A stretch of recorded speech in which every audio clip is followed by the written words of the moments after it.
कहानी संक्षेप में इस प्रकार है कि 6-7 को मृतक चंचलेश जो है सर, ये हस्बैंड है ललिता बाई का। चंचलेश के मध्य पुरानी सड़क में जहरीली वस्तु का सेवन कर लिए जाने से उसके परिजन उसे जिला अस्पताल लेकर आए। डॉक्टरों द्वारा चेक कर मृतक होना बताया। संबंधी लिखित वार्ड स्वयं मर्ग जांच डॉक्टरों द्वारा चेक कर मृतक होना बताया। संबंधी लिखित वार्ड स्वयं मर्ग जांच की गई। फिर उसके बाद क्या पैराग्राफ देखेंगे, पैराग्राफ 15 का संपूर्ण मर्ग जांच पर आविधिका अन्य अभियुक्त गोलू डहरिया, ललित डहरिया, जो ये गोलू डहरिया, ललित डहरिया है sir, they are the brother in law of the deceased, के द्वारा मृतक को अनाप शनाप वार्तालाप कर जलील करना और दिनांक 5/7 को ही मृतक जब अपनी ससुराल ग्राम में था तब अभियुक्तगण के द्वारा उसे यह कहकर यह नंगा हो गया है, इसके पास अब कुछ नहीं बचा है, यहाँ से चले जाओ कहकर प्रताड़ित किया, जिसके कारण मृतक चंचलेश द्वारा प्रताड़ित एवं उत्प्रेरित होकर जहरीली वस्तु का सेवन कर आत्महत्या कर।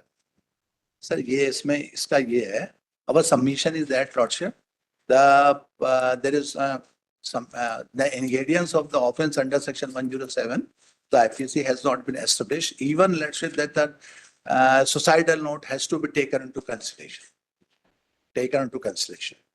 So offense under section 108 of the BNS is not made out against all the appellants and they are in jail. Investigation has already been completed.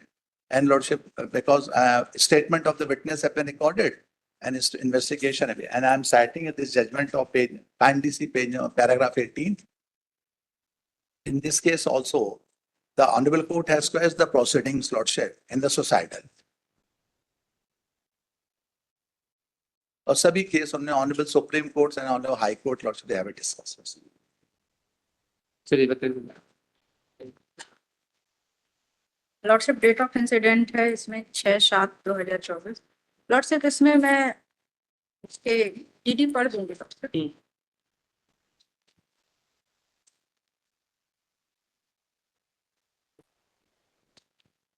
कृपया कर मुझे कायर बिल्कुल ना समझे, मैं पढ़ा लिखा हूँ और सभी बातों की मुझे बहुत अच्छे से समझ है। मेरा नाम चंचलेश डहरिया है, पिता स्वयं है। मेरी शादी जून 2019 में ललिता डहरिया से हुई थी। मेरी शादी के उपरांत ही मेरी पत्नी मुझसे आए दिन झगड़ा करने लगी और मेरे पिताजी एक इज्जतदार नागरिक के साथ साथ एक शिक्षक भी हैं। मेरी पत्नी ने उनके इज्जत गिराने में कोई कसर नहीं छोड़ी। मेरी शादी को लगभग 5 साल होने को है, लेकिन मेरी पत्नी ने 60 महीनों में से कभी 10 महीने मेरे घर पर नहीं रही। आए दिन झगड़ा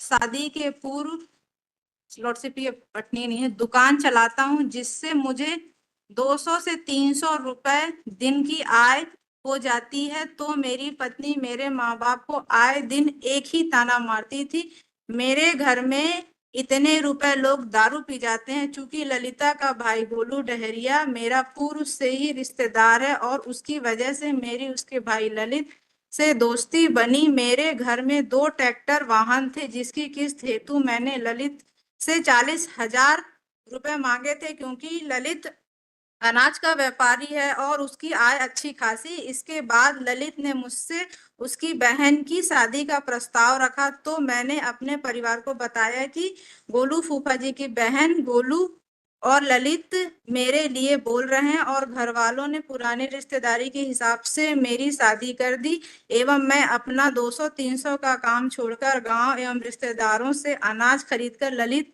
को देने लगा। मेरी पत्नी इन सब बातों को लेकर बहुत खुश थी एवं वह घर में अच्छे से रहने लगी, परंतु अनाज व्यापार का अनुभव एवं लोकप्रियता न होने के कारण मेरा कर 2020 में ही ललित के द्वारा पैसा न देने से 8 लाख रुपया हो गया, जिससे मैं और मेरा परिवार यहाँ वहां से पैसे मांगकर रिश्तेदारों को देना पड़ा। ललित से लाखों बार पैसे मांगे पर ललित पैसे नहीं देता।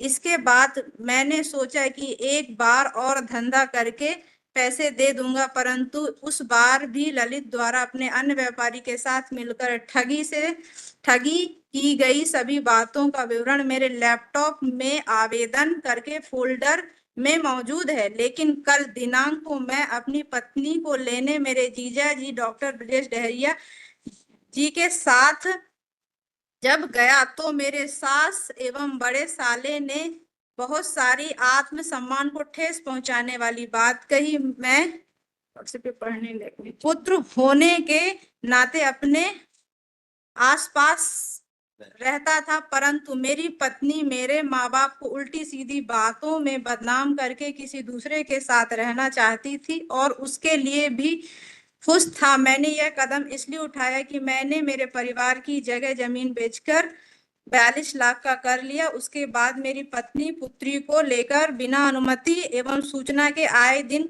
घर के बाहर रहती और बड़े साले द्वारा आए दिन धमकी दी जाती थी कि अब तक जमीन व इज्जत गई है, अब तेरे बाप की नौकरी खाएंगे तब जाकर सुकून मिलेगा, जिसकी रिकॉर्डिंग मेरे सैमसंग मोबाइल में मौजूद है, जिसका पासवर्ड सोएंसो है। उसने पत्नी द्वारा झगड़ा किए गए सभी वीडियो क्रमशः मिलेंगे और गांव व मोहल्ले वाले उसका प्रत्यक्ष सबूत है। मेरे मुंह का ऑपरेशन विगत माह 23 मई को नरसिंहपुर स्थित हॉस्पिटल में हुआ, परंतु मेरी पत्नी मुझे देखे बगैर अपनी सहेली व मैके के शादी में चली गई। यही नहीं, मैं कायर हूँ, मेरे ऊपर 42 लाख का कर्ज है। लॉर्डशिप इसमें सभी जगह ये वो है वीडियो वो और वीडियो लॉर्डशिप अवेटेड है और कुछ फोटोज भी हैं लॉर्डशिप। वीडियो कहाँ है मैडम?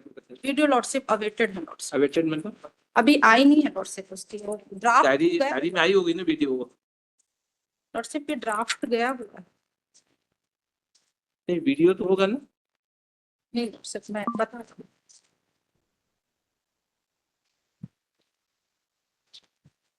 सीजन सीरियल में देख सीजर सीजन में